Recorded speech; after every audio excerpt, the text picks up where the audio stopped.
Welcome back to the Red Slayer Rides. I'm your host Connor, and in today's video I will be reviewing Millennium Force at Cedar Point, the highly debated upon roller coaster, because people can't seem to decide if this is a good, bad, or just mid coaster. In my opinion, it's a pretty good one. That's why I'm reviewing it.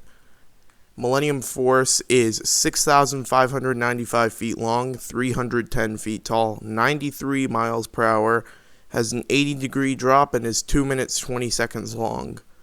This coaster, might as well go ahead and say it, probably is the most diversified coaster out there, because people, again, can't decide whether this is a good ride or not. So I will be giving my opinion today. I'll be talking about the goods and the bads, which there are very few bads, but we'll get into it. And let us go ahead and start with the layout of Millennium Force. Your ride experience on Millennium Force starts with a wonderful cable lift hill up to the top, which with the power of editing, I will skip to the top.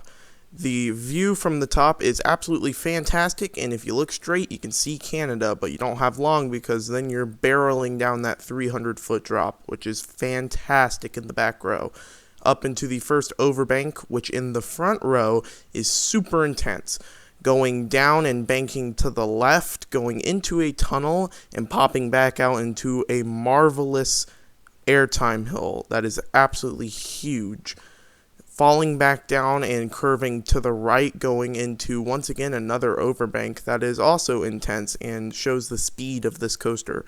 Staying low to the ground, still going to the right, and then switching over, going into a left-hand overbank, which is, again, intense. Going back down and curving back to the right slightly before hitting, once again, another airtime hill that is smaller, but way punchier. Going down into a tunnel, turning left, popping out of the tunnel into a speed hill before turning left a little bit more, hitting some straight track to show some more speed, and going into the final right-hand overbank of the ride before gliding on into the brake run. Millennium Force. Where do I start with this ride? I guess we can start at the first drop. This 2000 Giga Coaster, which yes, this was the first Giga Coaster, at the turn of the millennium came up and it shocked the world because this coaster was towering over every other coaster in existence for about 2 months, and then Steel Dragon opened and took the height record. However, this coaster is still a massive ride to look at nowadays. You can see it throughout the park. It looks awesome, and that first drop out of the 4 gigas I've been on is the third best because I prefer Orion and Fury 325's drop. But that's just me. The overbanks on this coaster are all fantastic in their own way. They all provide lots of positive G-force, which I like some positive Gs. I don't like excessive positive Gs, but that first overbank tries to kill you. And you know, from my Maverick review, I like elements that try to kill you. And so this coaster, I quite enjoyed.